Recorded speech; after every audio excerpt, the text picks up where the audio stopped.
Hello everyone, welcome back to our YouTube channel. हम fundamental analysis series continue कर रहे हैं। We have covered the financial statements और component of financial statements. अब हम cover करने जा रहे हैं रेशियो एनालिसिस, उसके बाद हम करेंगे vertical horizontal analysis and then peer to peer comparison. और फिर आफ्टर कंप्लीटिंग ऑल दिस हम क्या करेंगे, 2-3 कंपनियों का लाइव एग्जाम्पल लेंगे जहां पर हम एनालिसिस करेंगे 2-3 कंपनियों का for the purpose of investments from the different sectors. So आज की वीडियो में हम बात करने वाले रेशियो एनालिसिस के बारे में कि रेशियो एनालिसिस होता क्या है, हम करते कैसे, इसके टाइप्स क्या होते हैं। एंड देन आने वाले वीडियोस में हम सीखेंगे कि कौन कौन से टाइप्स होते हैं और उसकी डिटेल अंडरस्टैंडिंग लेने वाले हैं। तो यहाँ पर ना मैं आपको रेशियोज कैलकुलेट करना नहीं सिखाने वाला हूँ। यहाँ पर हम जो सीखेंगे वो इंटरप्रिटेशन होगा, because that is the important thing जो हमें आना चाहिए, क्योंकि रेशियो कैलकुलेटेड आपको मिल सकते हैं ईजिली ऑनलाइन प्लेटफॉर्म्स पर। तो जब आप एनालिसिस करते हो ना, तो उसको इंटरप्रेट करना आना चाहिए, and that is what we will learn in this video. So now let's start the video. So what exactly the ratio analysis? अब देखो, रेशियो क्या होता है, एक डिनोमिनेटर होता है, एक न्यूमरेटर होता है। अब उसमें हम क्या करते हैं, दो नंबर्स को लेते हैं एंड देन उसके बेसिस पर हम क्वांटिफाइबल डेटा को एनालाइज करने की कोशिश करते हैं, उसको इंटरप्रेट करने की कोशिश करते हैं। अब अगर हम जब भी कोई एनालिसिस करने जाते हैं, तो अगर हम एक डायरेक्ट एब्सोल्यूट नंबर लेते हैं ना, then we will not able to understand that thing in more clarity, क्योंकि उससे हमें कुछ पता नहीं चलता है। इसको सिंपल से एग्जांपल के साथ में समझाता हूँ। लेट्स सपोज एक कंपनी ए है जो 100 रुपये का सेल्स करती है और जो कंपनी बी है वो 50 रुपीज़ का सेल्स करती है। अब इसमें से मैं बोलूँगा कौन सा कंपनी अच्छा है, तो आप बोलोगे company A, because in this case we don't have any information और हम एब्सोल्यूट नंबर के बेसिस पर डिसीजन ले रहे हैं। But at the same time let suppose कि कंपनी ए को 100 रुपये का सेल्स करने के लिए 80 रुपये का कॉस्ट लगता है, वेयर एज कंपनी बी को 50 रुपीज़ सेल करने के लिए 30 रुपीज़ का कॉस्ट इनकर करना पड़ता है। अब इस केस में आप कैसे डिसीजन लोगे? सो comparing both the companies on the basis of absolute number would be difficult. तो अब हम इस केस में क्या करेंगे, कंपनी के प्रॉफिट्स मार्जिन को कैलकुलेट कर लेंगे। फॉर एग्जाम्पल कंपनी ए जो है वो 20 रुपये का प्रॉफिट बना रही है 100 रुपये के सेल से, तो हम कह सकते हैं कि जो कंपनी का प्रॉफिट मार्जिन है वो 20 रुपये का है। वेयर एज जो कंपनी बी है वो भी 20 रुपीज़ का मार्जिन कमा रही है, but on sale of 50 rupees, तो कंपनी बी की जो प्रॉफिट मार्जिन है वो 40% है। अब इस केस में आपको साफ साफ पता चल रहा है कि कंपनी ए जो है ऑल्दो वो ज़्यादा सेल्स कर रही है, बट उसका जो प्रॉफिट मार्जिन है वो 20% है। वेयर एज जो कंपनी बी है वो कम सेल्स कर रही है, बट उसका जो मार्जिन है वो ज़्यादा है। तो अब इन टर्म्स ऑफ प्रॉफिटेबिलिटी कौन सी कंपनी बेटर है, तो कंपनी बी इज बेटर।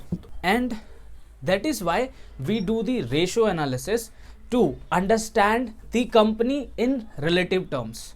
तो अब क्या होता है कि रेशियो को भी ना सिर्फ और सिर्फ कैलकुलेट करने से कुछ नहीं होता। जो आपके पास में एक रेशियो का नंबर आता है ना, वो इटसेल्फ आपको कुछ सजेस्ट नहीं करता अनलेस एंड अनटिल आप उस नंबर को कंपेयर करते हो with the past historical performance of the company, या फिर इंडस्ट्री लीडर से, या फिर इंडस्ट्री एवरेज से, सो दैट आपको ये पता चल सके कि कंपनी जो है वो इंडस्ट्री में कहाँ पर परफॉर्म कर रही है, कंपनी इंडस्ट्री में कहाँ पर स्टैंड कर रही है, कंपनी अपने पीयर से कैसा परफॉर्म कर रही है। वेयर एज अगर हम इसके पास्ट और हिस्टोरिकल परफॉर्मेंस से कंपेयर करते हैं तो हमें ये पता चलता है कि कंपनी अपने पास्ट से कितना बेटर कर रही है, क्या अभी भी उसी लेवल पर ट्रेड कर रही है। और इसी चीज़ को कंपनी के बजट्स और टारगेट्स को भी एनालाइज करने के लिए हम यूज कर सकते हैं।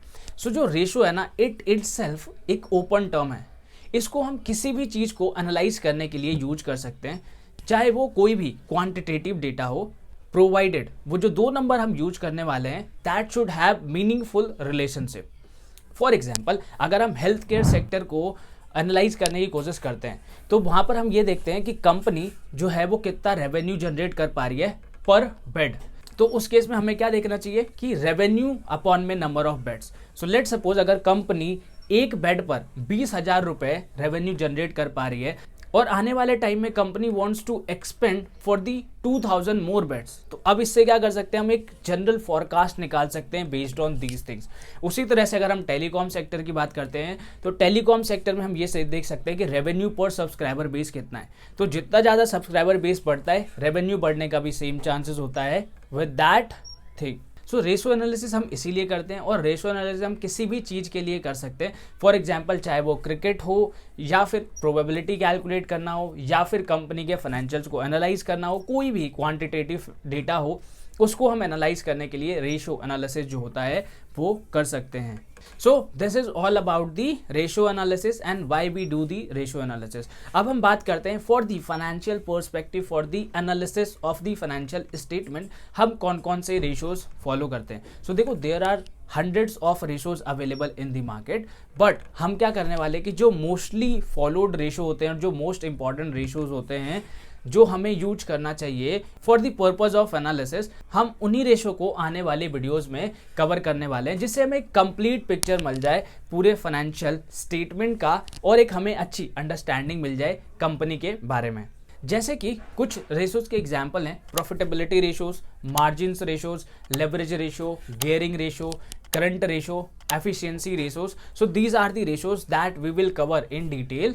So stay tuned for the detailed understanding of ratio analysis. इससे आपको बहुत अच्छी अंडरस्टैंडिंग मिलेगी कंपनी के फाइनेंशियल्स के बारे में, क्योंकि हम हर एक रेशियो को ना प्रैक्टिकल एग्जाम्पल के साथ में कवर करने वाले हैं, तो आपको एक बेटर अंडरस्टैंडिंग मिलेगी फाइनेंशियल स्टेटमेंट्स के बारे में। So thank you.